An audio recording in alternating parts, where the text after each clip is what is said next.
एक छोटी से गांव में सावित्री नाम की एक सीधी साधी और मेहनती औरत रहती थी।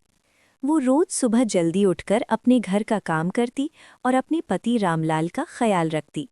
एक दिन सावित्री बहुत खुश थी क्योंकि उसका बेटा राहुल अपनी शहर वाली पत्नी निशा के साथ गांव आने वाला था।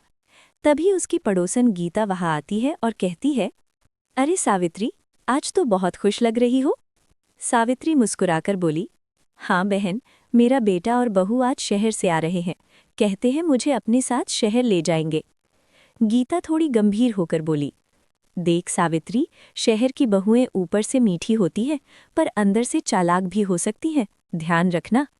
सावित्री हंसकर बोली, नहीं नहीं, मेरी बहू ऐसी नहीं है, वो बहुत अच्छी है।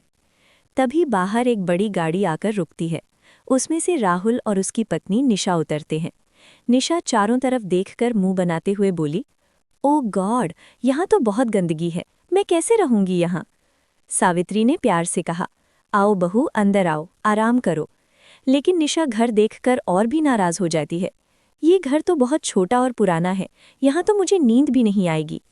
राहुल धीरे से कहता है, बस कुछ दिन की बात है, फिर हम मम्मी को शहर ले जाएंगे। शाम को सावित्री ने बड़े प्यार से खाना बनाया, लेकिन निशा ने खाने से मना कर दिया। मैं ये देसी खाना नहीं खा सकती, मुझे बाहर का खाना चाहिए। सावित्री की आंखों में आंसू थे, लेकिन दिल में एक अजीब सा सुकून भी था। उसे गर्व था कि उसने अपने पति और अपने स्वाभिमान को नहीं छोड़ा। उधर शहर पहुंचते ही निशा की जिंदगी बदलने लगी। शहर के फ्लैट में अब कोई उसकी मदद करने वाला नहीं था। न काम करने वाली समय पर आती, न ही कोई अपना साथ देने वाला था। राहुल भी ऑफिस के काम में इतना व्यस्त रहता कि वो निशा को समय ही नहीं दे पाता। निशा प्रेग्नेंट थी और धीरे धीरे वो अकेले सब संभालते संभालते थकने लगी।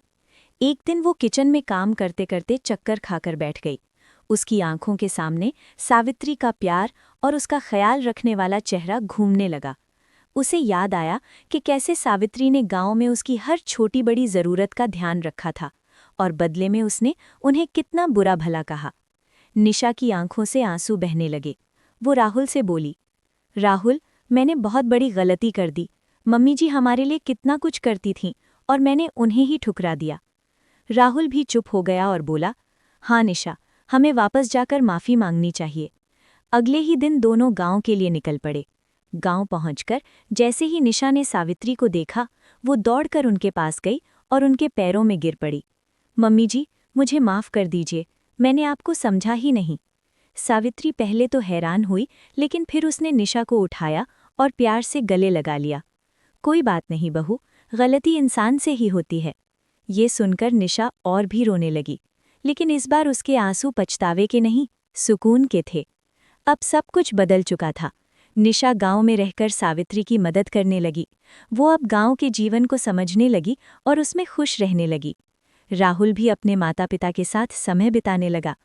कुछ महीनों बाद जब बच्चे का जन्म हुआ तो पूरा घर खुशियों से भर गया। सावित्री ने अपने पोते को गोद में लिया और उसकी आंखों में खुशी के आंसू आ गए। अब ये परिवार सच में पूरा हो चुका था। सीख, रिश्तों की कीमत समझने में देर हो सकती है, लेकिन अगर समय रहते समझ आ जाए तो सब कुछ फिर से ठीक हो सकता है।